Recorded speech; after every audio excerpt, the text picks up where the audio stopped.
प्यारे सत्संग जी, प्यार से कहिए सतगुरु सतनाम सत साहिब जी, सतगुरु सतनाम सत साहिब जी, सतगुरु सतनाम सत साहिब जी। बोल सतगुरुदेव महाराज की जय, सतगुरुदेव महाराज की जय, सतगुरुदेव महाराज की जय। आज के सत्संग के आनंद की जय, आज के सत्संग के आनंद की जय, आज के सत्संग के आनंद की जय। मैं सभी ब्रह्मांड के अंशों को, निज धाम के परम अंशों को, निज धाम के सतवृक्ष के चरणों में मेरा कोटि कोटि प्रणाम है।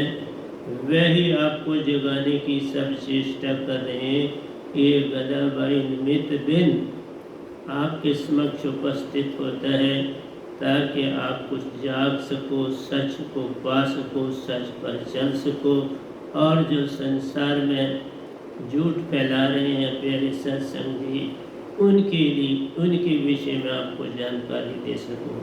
तो आज मैं पहले सबसे कुछ बचा हुआ है प्यारे सत्संग जी, पिछले 1-2 सत्संग का, उसको पूरा करूंगा और फिर मैं आगे भी चलूंगा ताकि पिछला पूरा हो जाए तो आगे चलना आवश्यक है।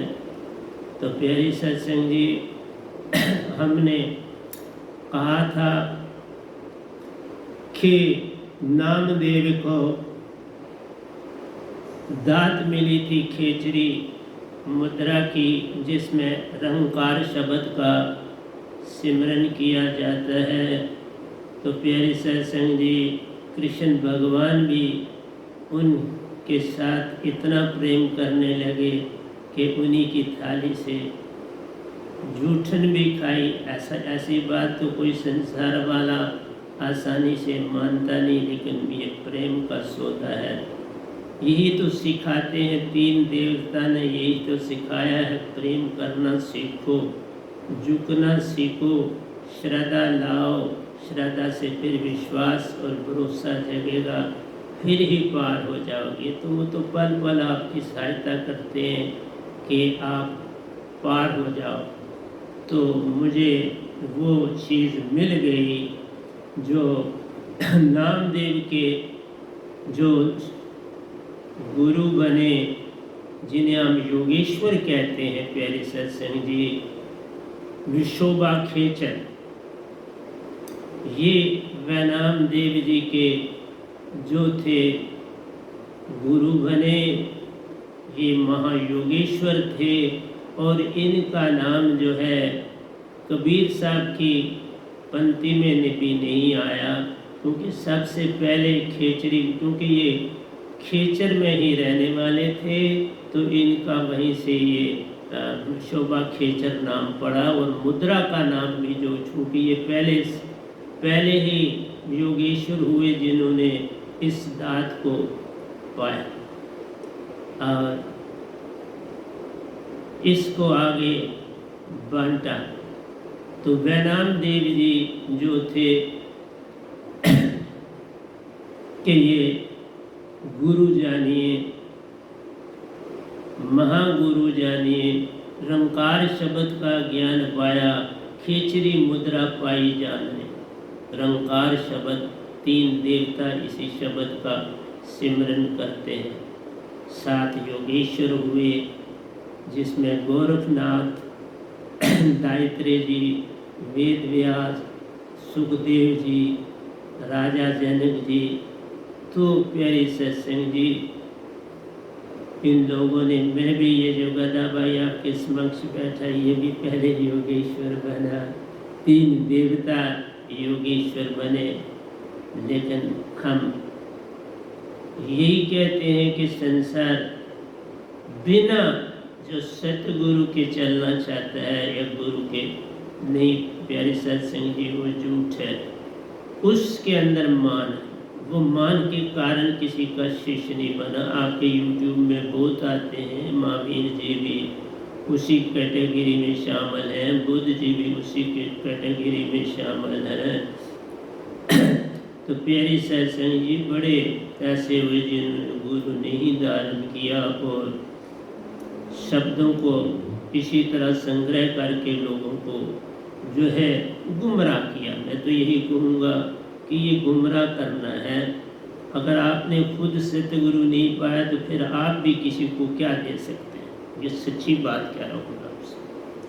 और मैं वो आपके समक्ष बैठा हूँ जिसने मैक्सिमम हस्तियों को जाना ही नहीं, वो मेरे को मिलने भी आए।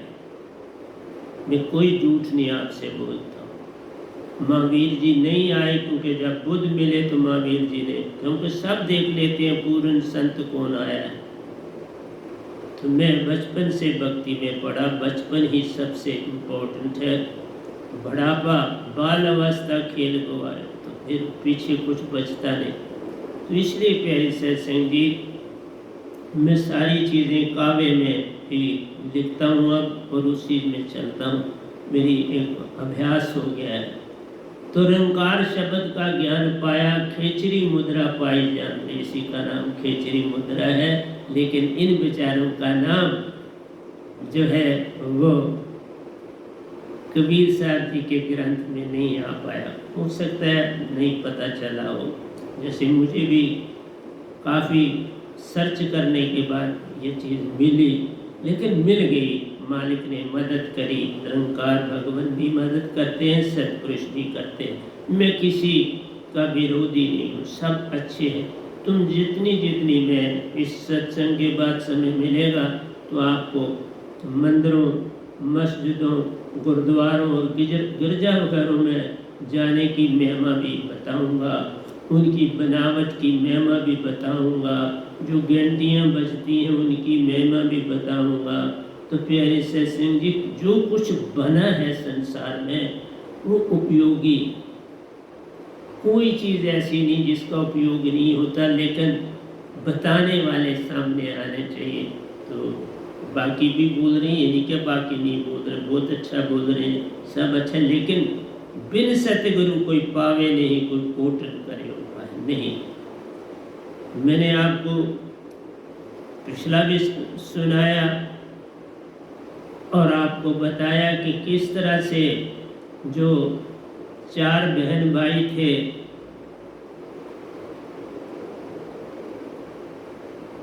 किस तरह बचपन में 7 साल, 5 साल, 4 साल और 3 साल की आयु में प्यारे सत्संग जी भक्ति में जुटे और संसार को बहुत कुछ दिया। इसलिए कहा बिन सतगुरु कोई पावे नहीं, कोई कोटन करे पाए। तो इसलिए प्यारे सत्संग जी विशोभा खेचरी जो थे ये योगेश्वर, और योगेश्वर की सीमा शास्त्र सार तक होती है। बहुत निरंकार की सीमा में प्रकाशता कहलाई जाती है। तो मैंने अपने बहुत सफरनामों में भी आपको बताया, बड़ा कुछ बताया। ठीक है, आप नहीं विश्वास करते तो मैं क्या कर सकता हूँ, मैं तो आपको कह ही सकता हूँ। मैं कोई आना दुख भी आपसे नहीं लेता, मैं दीक्षा देता हूँ, कुछ भी नहीं लेता। नमस्कार आपकी इच्छा है, वो आप तक है, करना नहीं करना, क्योंकि नमस्कार से सारी ऊर्जाएं वो सतगुरु के अंदर जो आध्यात्मिक शक्तियाँ होती हैं आपको मिलती हैं। सब कुछ आपको मिलता है सतगुरु से। जैसे सागर के पास खड़े हो तो ठंडी हवा मिलती ही मिलती, तुम किसी बर्फ वाली जगह जाओ तो और ठंडी हवा मिलती है, जहाँ सूरज बड़ा चमक रहा वहाँ गर्म हवा मिलती है। इसलिए संतों के पास मिलते तो उनकी ऊर्जा तो बहती ही रहती, उनके अंदर ऊर्जा है सत्य की, प्रेम की, आनंद की, और वो बहती रहती है। उनके संग बैठने से तुम भी वैसे हो जाते। चूल्हे के पास बैठते थे हम बचपन में माँ के साथ, वहाँ आग लकड़ी, सर्दियों में कहाँ आजकल की सुविधाएं थी, बड़े चंद लोगों के पास थी। तो प्यारी ससी वहीं बैठ के, पीठ तो ठंडी होती थी लेकिन हाथ पाँव चलो गर्म हो जाते थे। तो इसलिए प्यारी सत्संग जी, मेरा आपसे यही कहना है कि आप विशोभा खेचर की तरह बनो, नामदेव की तरह बनो, जिनके पास कृष्ण भगवान प्रेम से प्रीत से आए। ये रॉन्ग बातें नहीं होती हैं, ये बड़ी परख से लिखी जाती है। जैसे मेरी जो ग्रंथ है, कोई बात झूठी नहीं लिख रहा हूँ, सब सच लिख रहा हूँ, सच दे रहा हूँ, ये सब सच है। मैं हर चीज़ की परख करता हूँ तो उसके बाद देता, ऐसे नहीं दे देता। मैंने अब आप कभी मैं हजरत मोहम्मद साहब की पूरी जीवनी काव्य के रूप में दूंगा, मैं हर एक के ऊपर बोलूँगा। मैं बुद्ध के ऊपर बोला हूँ, बोलूँगा, महावीर जी के ऊपर बोलूँगा। बोलना है सबके ऊपर, ताकि आप भक्ति की तरफ चल सको। ये जो दिन भर जीवनचर्या है, इससे पार नहीं हो जाओगे भक्ति से। तो तभी कहा नामदेव गुरु को, गुरु की शरणाई, तासे कृष्ण भगवान की महिमा गाय। ताकि तो उन्होंने कृष्ण भगवान की फिर महिमा गाई। कृष्ण भगवान ने क्या कमाल की, किसी किताब में मिलता नहीं, किसी दूर कहीं पिछड़ी हुई चीज़ से मुझे मिल गया। तो इसलिए प्यारे सत्संग जी, तुम जिज्ञासु हो तो चीज़ तुम्हारे पास आके खड़ी हो जाएगी। मैंने ये देखा कि सतपुरुष हर चीज़ मुझको प्रोवाइड करते हैं, मेरे पास आ ही जाती है, क्योंकि मैं सत्य की नवड़िया मेरे पास है। जैसे बाबा नानक के पास थी, कबीर साहब जी के पास थी, दादू जी के पास थी, पलटू साहब के पास थी, रविदास जी के पास थी, वैसे ही बस एक छोटा सा अदना सा, इसीलिए मैंने आपने आपको आपके सामने रखा है गदा भाई। गदा भाई कहता हूँ, अब इससे ज़्यादा और क्या कहूँ मैं आपको। और बड़ा प्यारा नाम, जो भी उसके ऊपर लादते हैं चुपके से वो लद के चल पड़ता है बेचारा, सामान ढोता है, कुछ नहीं बोलता। इसलिए मैं आपकी इनकी और बात भी विश्वभा खेचर जी की सुनाता हूँ। एक बार वो ध्यान में बैठे थे तो उन्होंने ध्यान में ही देखा कि नामदेव मेरी तरफ आ रहे हैं। अब वो शिष्य बन चुके थे तो मेरी तरफ आ रहे हैं। तो उन्होंने कहा कि कुछ इसके अंदर भक्ति का प्रभाव और बढ़े, तो ऐसी बात उन्होंने अंदर से ही आवाज़ आई करो। तो उन्होंने कहा ठीक।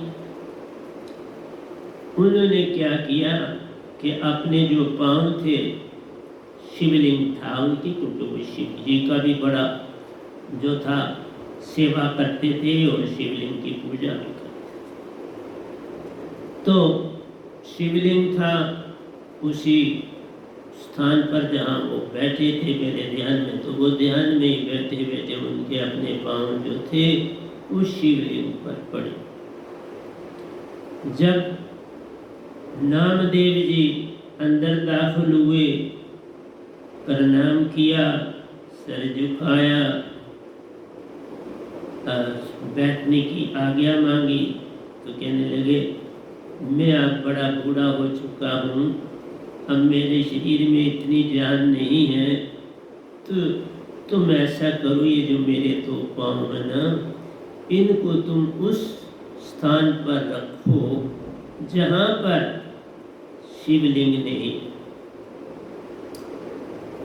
तो नामदेव जी उनका पाँव थोड़ा और दूसरी साइड पर खसकाया तो रखा, तो उसके नीचे जो पिंडी थी शिवलिंग की उत्पन्न हो गई। तो उसके ऊपर फिर पाँव उठी गए, फिर उन्होंने और घुमाया, घुमाते चले गए, 8 दिशाओं में घुमाया, कोई दशा ऐसी नहीं मिली जो खाली हो, जहाँ पिंडी उत्पन्न हुई, जमीन से ही उत्पन्न हो गई और उनका पाँव उस पर टिका। तो ये था नामदेव के अंदर विश्वास जगाना होता है। हमको शुरू में जो चंद चीज़ें करते हैं या गुरु वालों, तो वो विश्वास के लिए होता है, ये नहीं कि वो सदा करेंगे, नहीं, सदा नहीं करते, वो अहंकार हो जाता है। तो ऐसा करने से नामदेव जी के अंदर भक्ति भावना इतनी जाग गई, इतनी प्रगाढ़ता से जाग गई कि अब वो सोते जागते बैठते उठते जो था रंकार शब्द का सिमरन करने लगे। तो मैंने आपको बोला था गोरखनाथ जी भी कि उनके गुरु थे, लेकिन विश्वभा खेचर जो थे उन्होंने ही इनको महायोगेश्वर बनाया और इतनी बड़ी दात इनको मिली और ये चमत्कार भी इन्होंने देखा। तो ये एक चीज़ थी जो रह गई थी, तो मैंने आपको दी। अब मैं चांगादेव महाराज जी के पास आता हूँ, जो 1400 साल तक सतगुरु का इंतजार करते रहे। जरा सोच लो, 1400 साल शरीर को बचा के रखा, क्योंकि वो ज्योतिष विद्या के मैंने बोला बड़े माहिर थे, उसमें बड़े निपुण थे, और भी उन्होंने कई रिद्धियाँ सिद्धियाँ जो थी, क्योंकि 1400 साल रहे तो रिद्धियाँ सिद्धियाँ तो अपने आप ही आ जाती है फिर, क्योंकि भक्ति में रहो तो थोड़े से तो नहीं होते। आज तक मैंने नहीं सुना इससे ज़्यादा किसी की उम्र हुई। इससे ज़्यादा उम्र तो बस देवी देवताओं की होती है, जो क़यामत से क़यामत तक रहते हैं। क़यामत से क़यामत तक उनकी ड्यूटी होती। तो 64 करोड़ साल की क़यामत है। तो मेरा ये कहना था कि चांगादेव महाराज 1400 साल की आयु पाई प्यारो। निवृत्तिनाथ के छोटे भाई को प्यारो अपना गुरुदेव माना जाए। निवृत्तिनाथ जी बड़े थे, उनके छोटे भाई जो थे उनको अपना गुरु माना। क्यों माना कि अब निवृत्तिनाथ जी अपने छोटे भाई को ही आगे करते थे कि आप इन्हीं से दीक्षा लीजिए, अब मैं ये काम नहीं करता। तो इनके तीसरे भाई जो थे वो सोपान देव थे। मुक्ता भाई इनकी बहन थी। तो चांगादेव महाराज जी 1400 साल की आयु पाई प्यारो। निवृत्तिनाथ के छोटे भाई को प्यारो अपना गुरुदेव माना जाए। तो आपको ये जानना चाहिए प्यारी संगत जी कि कितनी महिमा होती है किसी गुरु की। ज्ञानेश्वर जी को कितनी महिमा मिली कि 1400 साल संसार में रहने वाला उनका शिष्य बन। फिर उन्होंने, जब मैंने आपको पिछली बार सुनाया था, वो शेर पर आए, हाथ में सांप की चाबुक ली हुई है। तो इधर से ज्ञानेश्वर जी ने अपनी ही अंदर की शक्ति से मकान को हुक्म किया, चलो, तो वो चल पड़ा। ये देखकर जो था चांगादेव जी बड़े आश्चर्य में पड़े और पता लगा कि बड़ी शक्ति के मालिक। तो उनसे दीक्षा लेने से पहले एक बात उनसे करी कि आपने जो 65 पंक्तियों की पेठी जो मेरे को भेजी थी उसका उत्तर दे दें, वो मुझे नहीं समझ आई। तो उन्होंने कहा, चांगादेव महाराज जी 1400 साल की आयु पाई प्यारो। निवृत्तिनाथ के छोटे भाई को प्यारो अपना गुरुदेव माना जान रहे। 65 पंक्तियों की पेठी का भेद पूछा प्यारो। उत्तर में एक साधक को बलि पर जाना जान। उन्होंने कहा कि तुम्हारे 1400 साधक हैं, इनमें से एक को बलि पर जाना पड़ेगा, मतलब उसको बलिदान करना पड़ेगा अपने शरीर का। तो आप वो शिष्य आपका कोई सामने आ जाए तो आपको उत्तर मिल जाए, उससे पहले नहीं हो। सारे 1400 शिष्य, देख लो शिष्य कौन होता है। शिष्य बनना आसान नहीं है, इसलिए मैं जो प्रवचन देता हूँ वो सारा कुछ आपको दे रहा, पूरे ब्रह्मांड का निचोड़ दे रहा। तो प्यारे सत्संग जी, जितने ये 1400 शिष्य थे, उठे, खड़े हुए, खड़े ही प्रणाम किया, बैठ के भी प्रणाम किया और चले, गुरु को छोड़ दिया। चांगा देव जी को छोड़ दिया कि मतलब हम बलि नहीं दे सकते। जब वो सभी चले गए, वहां से छोड़ दिया, देखो अकेले रह गए। 1400 साल लोगों की सेवा करी, उनको सीधे रास्ते पर चलाया, लेकिन एक भी अपना बलिदान, ये हमदान होता है, बलिदान कौन लेता है बाबा, ये हमदान होते हैं आपके अंदर के।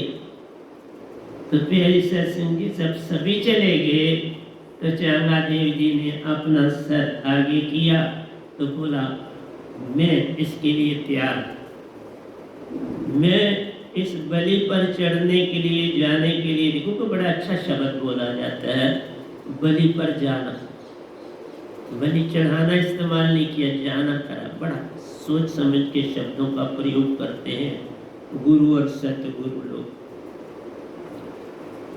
अपनी दंडोत वंदना करी और अपना सर आगे कर।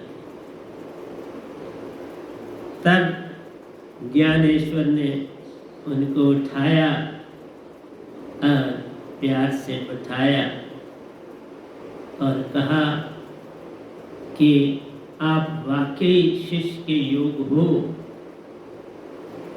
अब आप ये दाद मेरे से पा सकते हो। तो प्यारे सत्संग जी, मेरा आपसे ये कहना है कि शिष्य बनना आसान नहीं, दीक्षा ले लेना तो आसान है, शिष्य बनना बड़ा कठिन है। अभी पिछले दिनों आप में से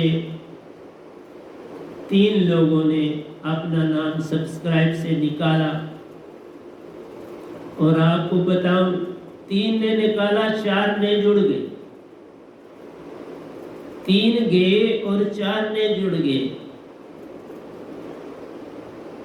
उनके जाने से 287 थे और कल ही 291 हो गए। इसलिए कोई ये कहे कि समंदर से पानी घट जाएगा मेरे जाने से, मेरे कुछ से, ऐसा कुछ होता नहीं। और ये तो बड़ा अच्छा किया, कोई खराबी नहीं की। कम से कम आपके अंदर ये तो पैदा हुआ हम खुद कुछ कर सकते हैं, तो आप अच्छी बात है, खुद कुछ कर लो। जिस तरह ये 1400 शिष्य चांगा देव महाराज जी की चले गए और एक शब्द भी उनकी तरफ देखा तक भी नहीं चांगा देव जी ने, बिल्कुल उसी तरह से अपने आप को समर्पण कर दिया कि अब मैं एक हूँ, आप मुझे अगर कबूल करते हो तो ठीक है, नहीं तो जैसे अब आपकी, मैंने तो आपके आगे अपना सर रख दिया, काटो या सर रखो, अब तेरी मर्जी है। मैंने अपना सर आपके चरणों में चढ़ा दिया, इसलिए जीवित मरिए बहुजन तरिए, सतगुरु के चरणों में शीश चढ़ाना पड़ता है। इसी का नाम जीवित मरना बहुजन तरना कहलाता है। प्यारे सत्संग जी, ये आसान काम नहीं होते। मान को मारना कोई आसान, ये आपने सारे जीवन में इकट्ठा किया होता है, अहंकार और मान। तो मैं जब श्री कृष्ण के वाक्य को खोलूंगा, अब अगला सत्संग उन्हीं के ऊपर देना है, फिर मैं हजरत मोहम्मद साहब के ऊपर भी दूँ, बुद्ध के ऊपर भी आपसे एक दिन छोड़ के सत्संग तो इनको बोलूंगा, ताकि आपको पता लगे कि इन्होंने अपने जीवन में कितना बलिदान दिया हो। त्यागना पड़ता है सब कुछ। तो उसके बाद उनका जो था, श्री ज्ञानेश्वर ने सब स्वीकार किया, प्यारो शब्द दान दी, दे किया कल्याण ने। तो चांगा देव जी को शब्द, रंकार शब्द का दे के तो उनका कल्याण कीजिए। तो ये शब्द तो आसानी से मिलता नहीं, खिचड़ी मुद्रा, और ये तुम खुद किताब से पढ़ के करो तो बात नहीं बनती। सतगुरु के मुख से जब आता है तो उसमें सतपुरुष, सतगुरु, निरंकार भगवान शामिल हो जाए। ऐसे नहीं, इसलिए कहा बिन सतगुरु कोई पावे नहीं, कोई कोटन करे उपाय। कुछ नहीं मिलता बिना सतगुरु के, धोखा ही धोखा हर जा अरे भी यहाँ पर। तो इसलिए श्री ज्ञानेश्वर ने सब स्वीकार किया, प्यारो शब्द दान दे किया कल्याण ने, उनको एक्सेप्ट किया कि आपने अपनी बलि चढ़ा। और क्या करना, सतगुरु के चरणों में सर झुका लिया तो फिर वो सर तो कट गया।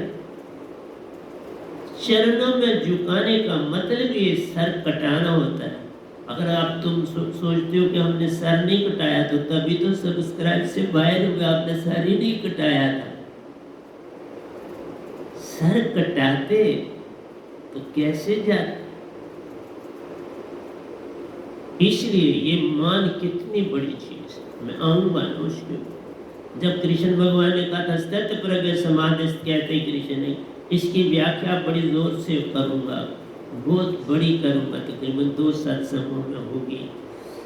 एक शब्द की ही महिमा नहीं होती, स्थित प्रज्ञ को ही बोलने के लिए आदि किताब लिखी जाती। बोलता कैसे, बैठता और डोलता, ये सारा कुछ आ जाता है। काम, क्रोध, लोभ, मोह, अहंकार, ये सारी चीजें तो ये आपको दूंगा। साधक बनना अति कठिन प्यारा, तन की बलि देना जान है। साधक बनना भी आसान, तन की, मन की, बुद्धि, चित्त, अहंकार की बलि देनी पड़ती है। फिर अपने मुख से बोलना नहीं होता, सतगुरु का मुख रख के बोलना पड़ता है। अपने मन से सोचना नहीं पड़ता, सतगुरु का मन सामने रख के सोचना पड़ता है। सब कुछ जब सतगुरु को आप बोलते हो अर्पण, तो फिर आपका मन, बुद्धि, चित्त, अहंकार अपने कहां से हो गए, वो तो सतगुरु के हो। फिर आप मर्जी कैसे ला सकते, पर मर्जी जब लाते हो तो आपने सतगुरु को माना ही नहीं, जाना ही नहीं, पहचाना ही नहीं। तो ना जाना पहचाना हो तो आप अहंकारी होते हो। फिर जो बात आप करते हो और बोलते हो उसमें अहंकार जगता है, आधा आपका क्रोध जगता है, आधा आपका मान जगता है। क्यों कि आप साधना में नहीं बैठते। मैं प्रतिदिन, जब से मैं आपको दीक्षा भी दे रहा हूँ, प्रतिदिन मेरी उन्नति हुई, पतन नहीं हुआ। मैं सिमरन में आगे ही बढ़ता चला। अब मेरी सारी बॉडी ही सिमरन करती है।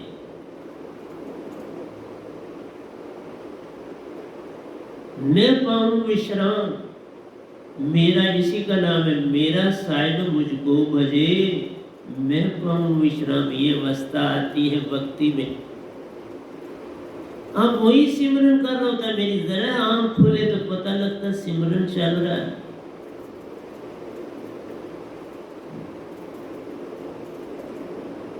कभी आंसू बह जाते हैं, कभी मेरे सत्संग जी सिमरन में खोया रहता हूँ, कभी आपके काम में खोया रहता हूँ कि आपको क्या देना है। लेकिन उससे कई ज्यादा लिखा जाता है। जो मैं आपको बोल रहा हूँ उससे कितना ज्यादा लिखा हुआ पड़ा है। उनकी टर्न भी नहीं आती, नई चीज फिर बोल देता हूँ, वो पीछे रह जाती है। बोलने का भी समय नहीं मिलता उन चीजों के लिए। लेकिन वो कोई बुरी नहीं होती चीजें, सब अच्छी होती है, पर नई सामने आ जाती है, मैं वो दे देता हूँ। इसलिए साधक बनना अति कठिन प्यारो, तन की बलि देना जानते। ये बलि देना होती है, ऐसे नहीं। वो जो पेठी भेजी थी उन्होंने 65 पंक्ति की, वो ऐसे नहीं भेजी। तो इसलिए जो गुरु होते हैं उनको भी सब कुछ पता हो। और अब देखो वो 1400 साल जी के भी नहीं पता लगा सके कि इसका मीनिंग क्या है। इसलिए ये काम यत्न से न होई, सतगुरु कृपा पाए कोई। बिन कृपा बात बने नहीं, तुम कोटन करो कपाए। इसलिए मेरा काम आपको समझाना है, आप समझो तो पार, ना समझो तो रात।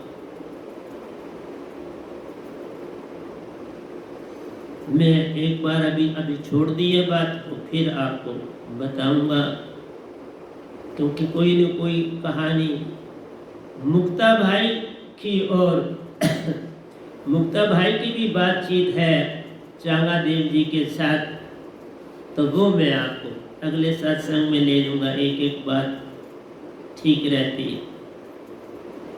अब मैं आपको ले जा रहा हूँ प्यारी सत्संग जी कि भक्ति में जब हम जाते हैं तो भक्ति में आपकी 3 अवस्थाएं होती हैं, बचपन है, जवानी है और बुढ़ापा है। बचपन सबसे इम्पोर्टेंट। जो चीजें तुम अपने जीवन में बचपन में प्रेम करते हो वही चीजें आपको जवानी और बुढ़ापे में सहायता करती, सहायक होती। इसलिए बाल अवस्था खेल गवाए और जब यौवन तब मान गनारे, बीत गए दिन भजन बिना। बाल अवस्था बड़ी प्यारी है, बड़ी अच्छी है, और इसको संभाल लिया तो सब काम। इसको नहीं संभाला तो फिर दुविधा और परेशानी। सबसे पहली बात जो मैं आपको मैंने बोला हुआ कि गर्भ में 9 महीने बच्चा काटता है, गोर अंधेरा होता है और उसकी भी आंखें बंद होती, आंखें ये भी बंद। जो कुछ भी उसके अंदर विचार होते हैं वो पुराने, नया कोई विचार नहीं उसके पास होता। और दूसरी बात है वो मैक्सिमम टाइम सोया है, बड़े कुछ पलों के लिए जागता है अंदर, मैक्सिमम टाइम सोया है। इवन आपको पता है जब गर्भ से बाहर आता है तब भी वो 20-21 घंटे सोया है। माँ तो समय ढूंढती है कि दूध पिलाऊं, तो फिर फटाफट जब जरा जागता है तो उसको दूध पिलाती है। इसलिए प्यारी सत्संग जी वो चीज़ें मैं रिपीट नहीं करना चाहता गर्भ में क्या होता है, लेकिन इतना कहता हूँ कि गर्भ में भी तुम बड़े चेतन होते, तुम्हारे को पिछले कई जन्मों की बातें याद होती हैं, गर्भ अच्छी और बुरी तुम। इसलिए जब बच्चा संसार में आता है तो उसने पहले तो सांस अंदर लिया नहीं होता, माँ के द्वारा सांस लेता है, तो पहला सांस लेने में उसे बड़ी तकलीफ होती है क्योंकि उसने ऐसा काम किया नहीं, तो वो रो पड़ता है। तो सभी डॉक्टर पेरेंट्स खुश हो जाते हैं। अगर रो लेता है तो बच्चा ठीक, अगर बच्चा नहीं रोता तो उसको जबरदस्ती रुलाया जाता है कि उसके अंदर से कैथारसिस निकल जाए। ये कैथारसिस है जन्मों जन्मों की, वो वाहक से आंसू बहाने से हर आदमी देखो हल्का होता है। जो भी इस बुढ़ापे में भी रो तो हल्के हो जाते, जवानी में रो तो भी हल्के हो जाते, तो बचपन की बात ही कुछ और। इसलिए प्यारी सत्संग जी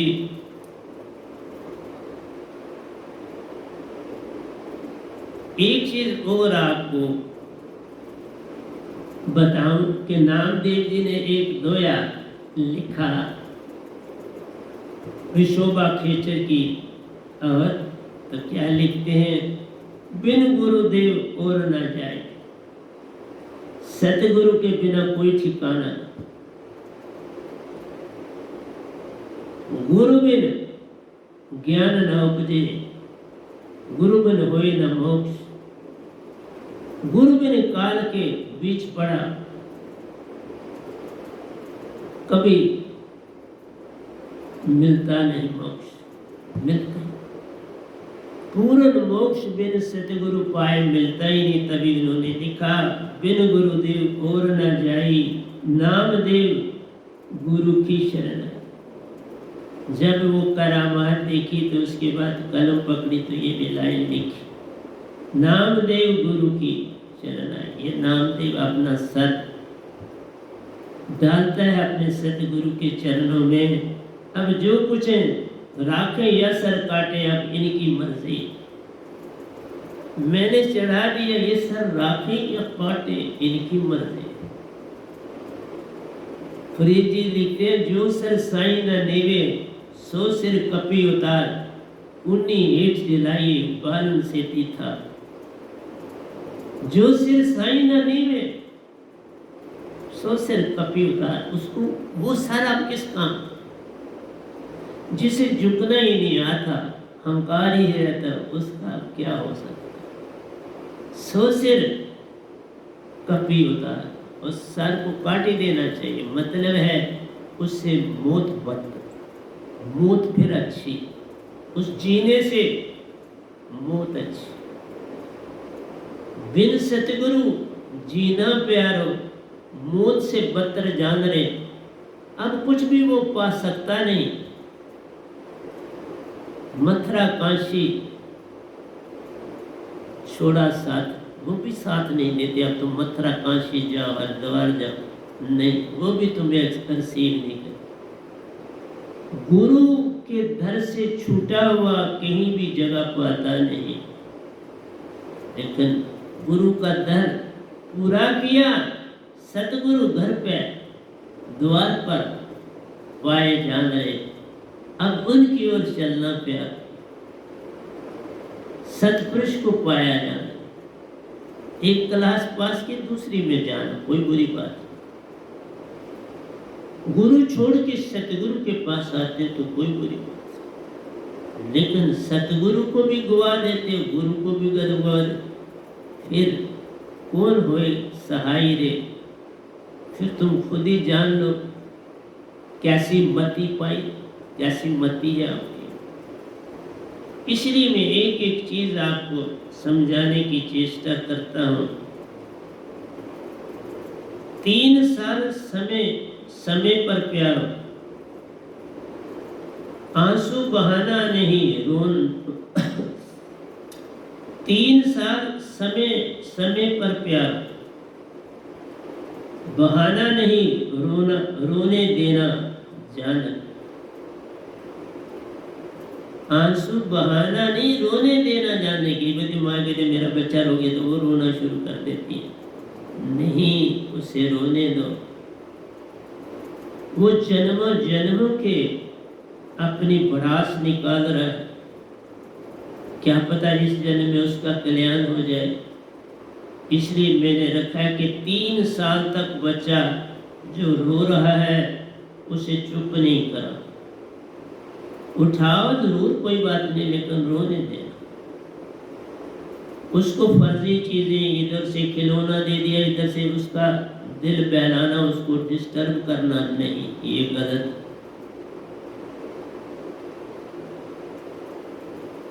ये सब मैंने उस यतीम खाने में सीखा।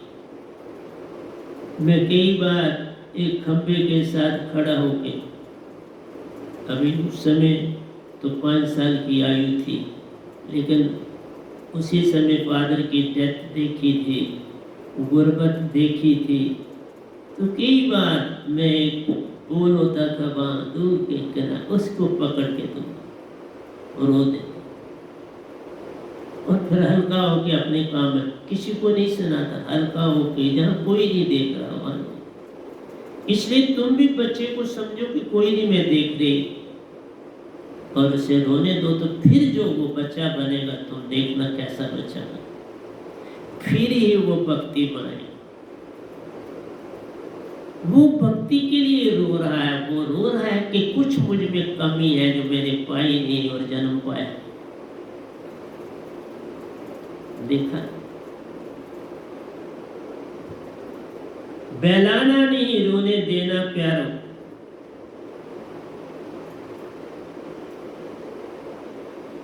सच्चा फल, फल फूल खिलना जाना, फिर सच्चा फल फूल उसके साथ लगे। नहीं तो फूल ही मुरझाया हुआ छोटा सा निकलेगा तो फल भी छोटा सा लगेगा। इसलिए मुरझाया वाला मत बनाओ जो आपको ये नहीं सिखाते। यही बात है कि संतों के पास बहुत कुछ होता है, उससे वंचित हो जाओ तो बड़ा दुख। इसलिए तुम जब नाम निकालते हो तो मुझ पे ठीक है, आपको गुस्सा होता है, अच्छी बात है, लेकिन उससे लाभ क्या होगा? आप यही कह सकते हो मैं नहीं मानता, मैं नहीं मानती, मुझे क्या लेना, नहीं छोड़ दिया उसको, फिर क्या वजह? फिर कौन सा पहाड़ नहीं टूटेगा, फिर कौन सा बादल नहीं बरसेगा, फिर कौन सा सूरज नहीं चमकेगा, सब कुछ वैसे ही होगा। या तो उनमें तब्दीली हो जाए तुम्हारे ऐसा करने से, ऐसा नहीं होगा, बल्कि तुम बहुत परेशान हो जाओ। इसलिए यहीं से सत्य प्रेम की धारा बनती प्यार, जीवन खिलता जाना। यही रोने से प्रेम की धारा बनती और जीवन खिलता है। मीन्स फूल आ गया, अब फल लगेगा, फल बढ़ेगा, तैयार होगा और कोई इसको खाएगा। इसलिए ऐसे बच्चे ही कोई फल देते हैं और देश की उन्नति के लिए अपना जीवन दान देते। यहीं से सत प्रेम की धारा बनती प्यारो, जीवन खिलता जान रे, खेल खेल में सीखो प्यारो। एक बात और बताता हूं, बचपन में स्कूलों में, हॉस्टलों में जो भी पढ़ाई हो वो खेल के द्वारा होनी चाहिए। खेल खेल में सीख लो प्यार, सब कुछ अंदर पड़ जाएगा।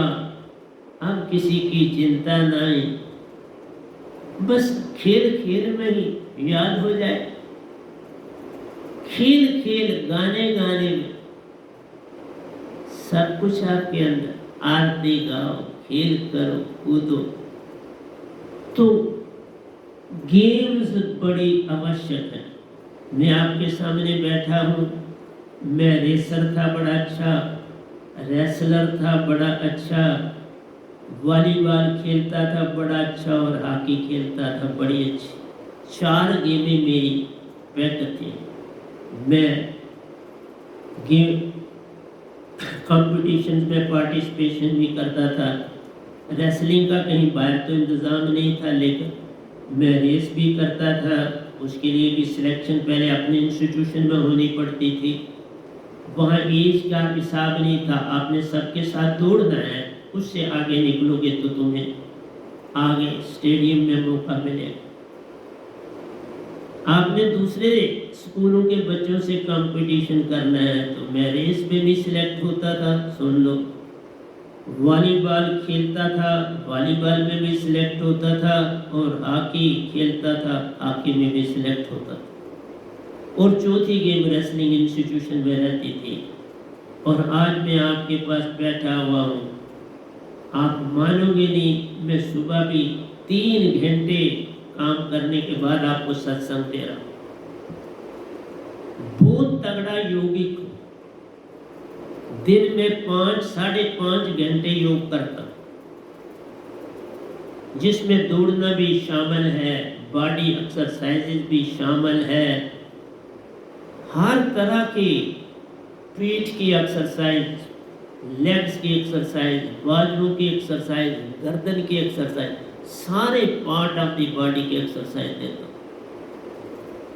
इवन गुनगुनाता हूँ ताकि गले को भी एक्सरसाइज मिले। आंखों की एक्सरसाइज है, बाबा मुख की एक्सरसाइज है, उंगलियों की एक्सरसाइज है, सारी बॉडी को तुम अगर ठीक रखना चाहते तो बचपन में खेलना अति आवश्यक। गाना, गुनगुनाना और खेलना, बस यही 3 बातें आ गई तो हो गया भजन। लेकिन तुम ऐसा करता नहीं। और स्कूलों में भी बस वो अब टाइम लोगों ने स्कूल में, हमारे समय में स्कूल में भी गेम्स थी, वहाँ पर भी खेलना होता। और वहाँ में दूसरा मौका मिलता था अपने इंस्टीट्यूशन में, तो हमारे जहाँ भी हम रहे वहाँ ग्राउंड थे। जहाँ भी हमारा इंस्टीट्यूशन गया वहाँ ग्राउंड आ गई, जैसे मालिक ने बनाए होते थे वहाँ ग्राउंड। श्रीनगर में तो उस समय बड़ी खुली जगह थी, ग्राउंड थे और कोई रोकता नहीं था, हम आराम से खेलते थे, कोई गांव वाले कोई कुछ नहीं रोकता। और अच्छे अच्छे ग्राउंड, एक तो हॉकी का ग्राउंड था, उसकी 4 बॉल बनी हुई, लेकिन हम खेलते थे तो कोई नहीं, उसका मालिक कभी एक बार भी नहीं आया कि आप यहाँ क्यों खेल, कभी नहीं, किसी ने नहीं रोका। इसलिए मैं तुम्हें कहता हूँ कि बाल अवस्था, इसमें ही सब कुछ है। इवन यहाँ जो मैं बोल रहा हूँ, यहाँ पर भी हमारा इंस्टीट्यूशन रहा, और यहाँ पर भी जो BN हॉस्पिटल है वहाँ ग्राउंड था। एक साइड पर हम रहते थे और दूसरी साइड पर ग्राउंड था, और वहाँ हॉकी खेलते थे।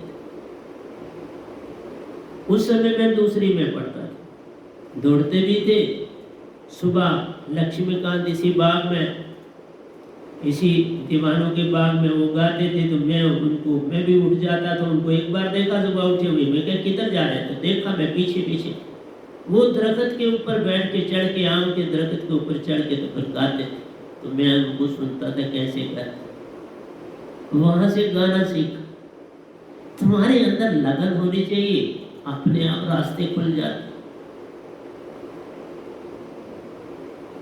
फिर उसके बाद तुम नाचो, कुछ करो, तुम्हारी बॉडी अपनी, और फिर तुम उसके बिना रह ही नहीं पाओ। इसलिए मुझे किसी के साथ गप शप ये के लिए समय ही नहीं हो। मेरा बड़ा समय कैलकुलेटेड, और उसी के मुताबिक चलता। खेल खेल में सीखो प्यारो, गाना बजाना अंदर की शुद्धि करता जाना। अंदर की शुद्धि गाने बजाने और रोने से, रोने गाने और बजाने से अंदर की शुद्धि प्यारो। यहीं से भक्ति में जाना जान रहे, इसी से तुम भक्ति में जाओगे और भक्ति में उन्नति पाओ।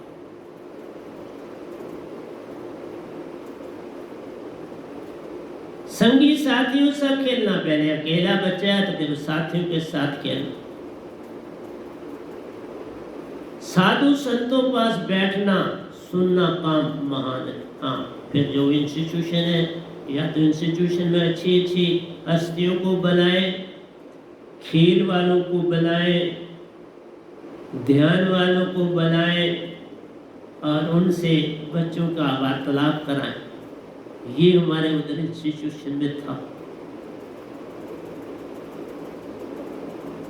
क्योंकि जो सीनियर थे वही गाइड भी थे जूनियर्स के, तो उससे सीखते चले जाते।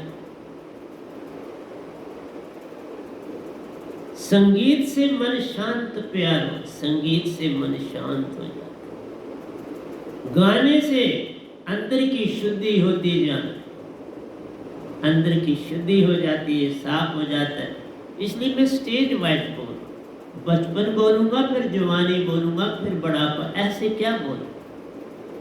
फिर जब जवानी आएगी तो तुम्हें पता लगेगा कि तुमने क्या खो दिया बचपन को, तुमने कितना खो दिया अपने जीवन। मेरे अंदर लगन थी, मैंने कहा ना कि मैं 40-40 किलोमीटर उस 5 साल की आयु में, 4.5-5 साल की आयु में मैं सारा सिटी घूमता था, टिकियाँ बेचता। बस उसने मुझे बनाया, गा के बोलता था, संगीतकार बन गया, चलता था खूब, तो बॉडी स्ट्रांग हो गई।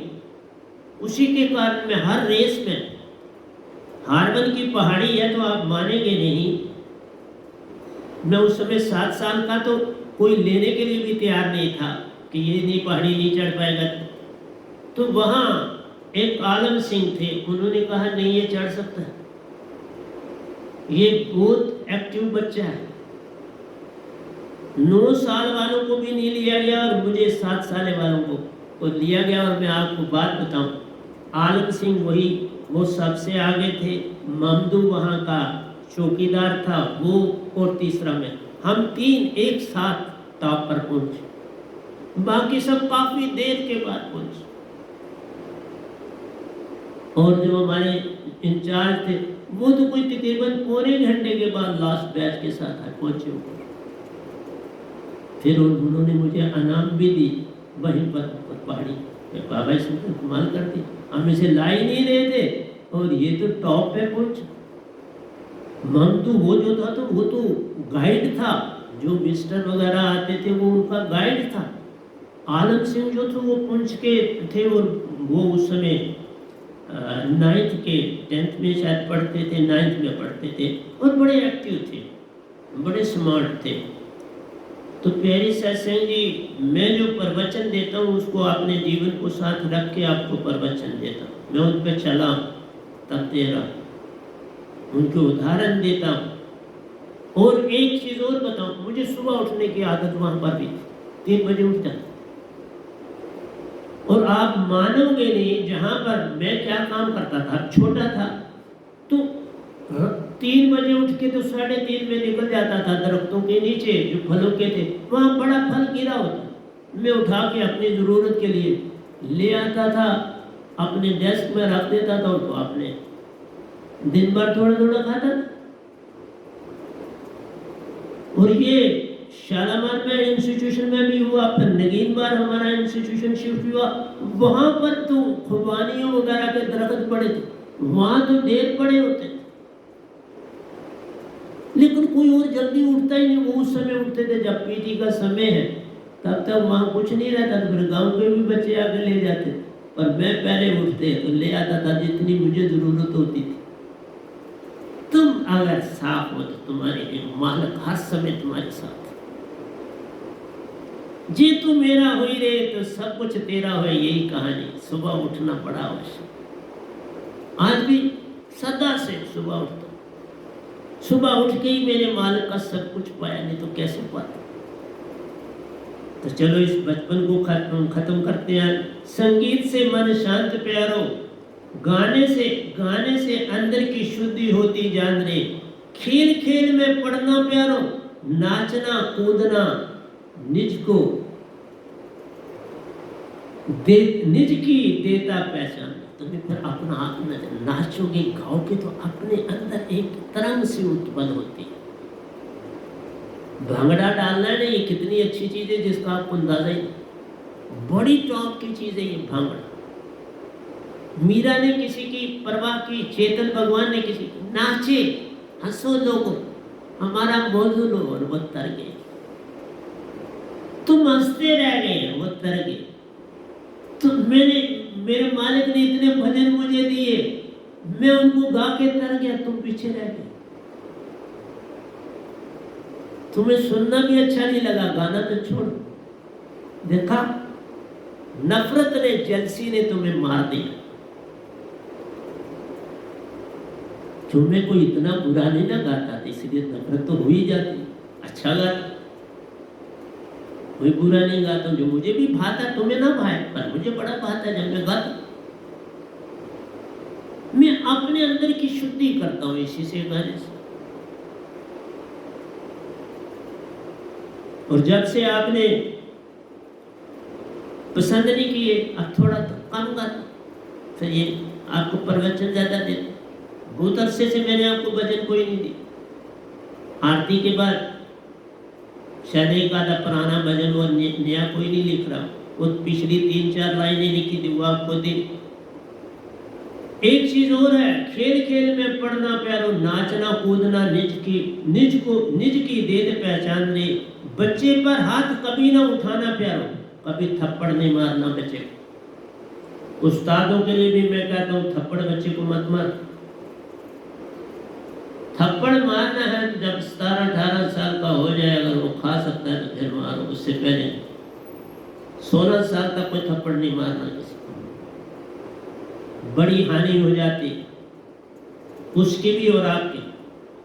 बच्चे पर हाथ कभी ना उठाना, इससे बुरा और काम मत, इससे बुरा और काम मत कोई जाना, इससे बुरा कोई काम नहीं है, सबसे बुरा काम है बच्चे पर हाथ उठाना। नन्हे पौधे समान बालक प्यारो, पूरी देखभाल काम महान है। देखभाल करना है, जैसे फूल नया पौधा लगाया तो उसकी सुरक्षा करनी है कि उसको डंडा मारोगे तो टूट जाएगा, बस याद रखो। इसलिए कहा तुम्हें बड़ा कुछ समझाने की जरूरत है। नन्हे पौधे समान बालक प्यारो, पूरी देखभाल करना काम महान रे। बच्चे संग आरती करनी, आरती गाना प्यारो, अंदर को शुद्ध बनाता जाना, अंदर की शुद्धि करता लिखो, अंदर को शुद्ध बनाना जान रहे। तो प्यारी सत्संग की आरती गाना बच्चों को बैठा के, तो ये बहुत ऊंची अवस्था है। तुम भी गाओगे, बच्चे भी गाओ। समय पर खाना देना प्यारो, संगी साथियों का संग भी आवश्यक है। उसके दोस्त मित्र आते हैं तो उनको रोको मत, वो उसकी जान है, उनको बड़ी तकलीफ होती है जब उनके दोस्तों को तुम घर से बाहर नहीं निकाल। उनसे आस्था से बात करो, वो खुद सोच लेंगे अब तुमने पढ़ना, वो खुद कहेंगे आप भैया आप चलो मैं भी पढ़ूं, तुम भी जाओ। माँ बाप ना दखल दे, बच्चे को खुद पता है कि आप उसने पढ़ना है तो आप भाई आप भी जाओ मैं भी जाऊं। डांट डपट कुछ काम न आवे प्यारो, संग में खेलना सच्चा काम। डांट डपट कोई काम नहीं आता, वो एक किस्म की उसकी आदत तुम बना देते हो, ये बहुत खराब अच्छी नहीं। इससे हर एक को सीखना चाहिए। डांट डपट कुछ काम न आवे प्यारो, संग में खेलना सच्चा काम रे। 5.5 साल में पूर्ण सतगुरु सुदात दिलाना प्यारो। मैंने अपने साहब जी को 5.5 साल की आयु में दीक्षा दी थी, तो 6 साल की आयु में वो निजाम में पहुंच गए। वो बड़ा कोमल पीरियड होता, बड़ी ज्यादा उन्नति होती, बड़ी जल्दी उन्नति होती है। इसलिए प्यारी सत्संग जी देखो, मैं एक पूरा टाइम बचपन पकड़ा, फिर जवानी पकड़ूंगा, फिर बुढ़ापा पकड़ूंगा, उसके साथ कुछ और ले लूंगा, लेकिन पूरा वो नहीं बोलूंगा, क्योंकि उससे हानि हो जाती। इससे तुम अच्छी तरह से सीखोगे। मैं तुम्हें पूरा कि कौन बाप है कौन भाई है सबको बड़ा ध्यान रखना पड़ेगा, और वो चीज इस आश्रम में पूरी तरह से हो रही। यहाँ जो बच्चे एक इस समय मेडिकल कॉलेज में पढ़ रहा है, 3rd ईयर में है, उसको कभी किसी ने चांटा नहीं मारा, कभी किसी। साहब जी हैं इस समय 7th में है, कभी किसी ने उनको डांटा तक नहीं, थप्पड़ की तो बात ही नहीं, कोई डांट ही नहीं सकता। मैं उनको प्रतिदिन प्रणाम करता हूँ, क्योंकि मेरे सतगुरु 6 साल में निजदान गए और वो मुझसे आगे थे और मैं पीछे था। इतना सच बोलता हूँ मैं, और क्या बोलूं। इसलिए मैं प्रतिदिन उनको कुछ ना कुछ खाने के लिए ढूंढ देता हूँ कि मेरे सतगुरु क्या तुम जब खाते मुझे अर्पण करते? जरा सोचो कभी किया? अगर ऐसा करते तो तुम कैसे अपना सब्सक्राइब से नाम निकालते? कभी नहीं किया। ये निशानियां होती। और फिर साहब जी भी जब कभी बाजार जाते हैं, कल वो मेरे लिए भी कुछ लाए थे, क्योंकि वहां माँ बाप जो कमाई करते हैं उनको पास देते हैं, वो रखते हैं अपने पास। देखा, वो संभालते हैं, वो कहते हैं माँ बाप उनकी आपके पैसे, आप जहाँ मर्जी खर्च करो, कोई रोकेगा। तो कभी कभार वो मेरे लिए कुछ ले आते हैं, जब बाजार जाते हैं तो ले आते। कल भी लाए थे, मैंने बड़ी खुशी से कबूल किया अपने सतगुरु का गिफ्ट। और सुबह मैं दूध लेता हूँ तो उसके साथ मैंने उसको लिया और आपके समक्ष भी बैठा। इसलिए भक्ति पहली सीढ़ी, पहला कदम प्यारो। भक्ति पहली सीढ़ी और पहला कदम। आज मैं आपको भक्ति बचपन से लाना, इसलिए मेरी एक एक लाइन ब्रह्मांड में रहेगी, सदा अमर रहेगी। तुम पढ़ो ना पढ़ो छोड़ो, और आप नए लोग को देख लें। नए लोग अब मेरे से परिचित हो रहे हैं, जो उन्होंने मुझे देखा नहीं, लेकिन अब यूट्यूब में मुझे देख रहे हैं और मेरे सत्संग सुन रहे हैं। तुम आदि हो गए, अब तुम्हें वही आदि हो गई। तो अब मैं आदि नहीं, मैंने अपनी 3 पीढ़ियों को बैडमिंटन का प्लेयर बनाया। साहब जी भी बड़े तगड़ा खेलते हैं, उनके जो बड़े भाई हैं, उनके ताऊ जी के बेटे, वो तो अब चैंपियन खेलता है, बड़े बड़े तगड़े मैच खेलता है और वहां से भी जीत के आता। फिर उससे जो मेरी अपनी जनरेशन थी उनको सिखाया। उससे पहले मैं और मेरे बड़े भाई साहब, हम दोनों बड़े अच्छे लोगों के साथ खेलते थे, बड़े अच्छे मैच भी खेलते थे, आर्मी के साथ भी मैच खेले, लेकिन आसानी से कोई जीत नहीं पाता था। हम दोनों से जीतना बड़ा कठिन। लेकिन बाद में जब थोड़ी एज होगी तो फिर जीतने वाले जो यंग जिनको सिखाया था, फिर वो हमें हराते भी थे। ऐसी बात। भक्ति पहली सीढ़ी, पहला कदम प्यारो, प्रेम सत्यानंद की ओर चलना जान रे। प्रेम सत्यानंद, यही तो आत्मा है। फिर आत्मा बनना काम रे, फिर आत्मा बनो। आत्मवता कब? जब पूरी तरह से अंदर तुम चेतन, हर चीज तुम खुद कर रहे हो, हर चीज में तुम्हारे कोई तुम्हें डांट नहीं रहा, तुम्हें कोई परेशान, तुम अपने मालिक आप हो गए। ये बचपन, इसलिए बचपन बड़ा इम्पोर्टेंट है, इसका ध्यान रखना अति आवश्यक है। इसलिए ये मेरी किताब जो अब मेरा 11वां ग्रंथ आएगा उसमें ये पूरा आएगा, कोई चीज़ में छोड़ नहीं रहा। खुद भी बड़ा सफाई से लिख रहा हूँ। जब ये बोल लूँगा या कुछ बोला हूँगा तो दे दूँगा, क्योंकि कुछ चीज़ें ऐसी हैं जो मैंने लिख दी अभी बोली नहीं, इसलिए उनकी पहले छांटी करना आवश्यक है, लिखवाने से पहले या लिखने से पहले। तो प्यारे सत्संग जी, मैंने आपको बोला पहली बात कि तुम कितने बूढ़े हो जाओ, दीक्षा सदगुरु से लेनी पड़ती। जैसे जो आज का जिनका बड़ा टीवी पर सत्संग आते हैं, उनके तो सदन चल, उनको इस गधे भाई ने तारा निज दाम पहुंचाया। उनको कौन पहुंचाता? अगर मैं पहुंचाता तो मैं पहुंचाया, लेकिन हुक्म सतपुरुष का। उन्होंने गलती करी थी कि सतगुरु ने, तो फिर तो मैंने सतगुरु बनाना उनका, तो उनको ले गया, ऐसे दौड़ा ले झुकना। 2 बार तो आश्रम में आए, बोला। फिर निजदान में जाते हुए महाशून्य के पास उन्होंने इंतजार किया, मैंने देख लिया, रुक गया। मेरे ही उस अंतभाग शरीर पर बैठ के वो भी सतपुरुष के घर पहुंच गए। अब हमारे में बड़ी प्रीत है आपस में। इसलिए आपसे ये कहता हूँ, जागो। बचपन अच्छा, अपना नहीं काटा तो बच्चों का ध्यान रखो। अगर बच्चों का नहीं रखा तो आने वाले उनके बच्चों का ध्यान रखना। बचपन बड़ा प्यारा गुजरना चाहिए, इसमें ही सब कुछ है। कि कल लिखा और आज आपको सुना रहा हूँ, डेट भी पड़ी है, 17 को लिखा था, 18 को आपको सुना। तो प्यारी सत्संग जी, आज इतना ही रखूँगा।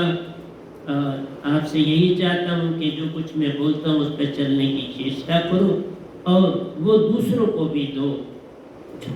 जो भी आपका सज्जन मित्र रिश्तेदार भाई बंधु है, उनको भी ये चीज़ें देने की चेष्टा करो। तो प्यारे सत्संग जी, प्यार से कहिए सतगुरु सतनाम सत साहिब जी, सतगुरु सतनाम सत साहिब जी, सतगुरु सतनाम सत साहिब जी। बोल सतगुरुदेव महाराज की जय, सतगुरुदेव महाराज की जय, सतगुरुदेव महाराज की जय। आज के सत्संग के आनंद की जय, आज के सत्संग के आनंद की जय, आज के सत्संग के आनंद की जय। और सभी सुनने वालों को मेरा कोटि कोटि प्रणाम।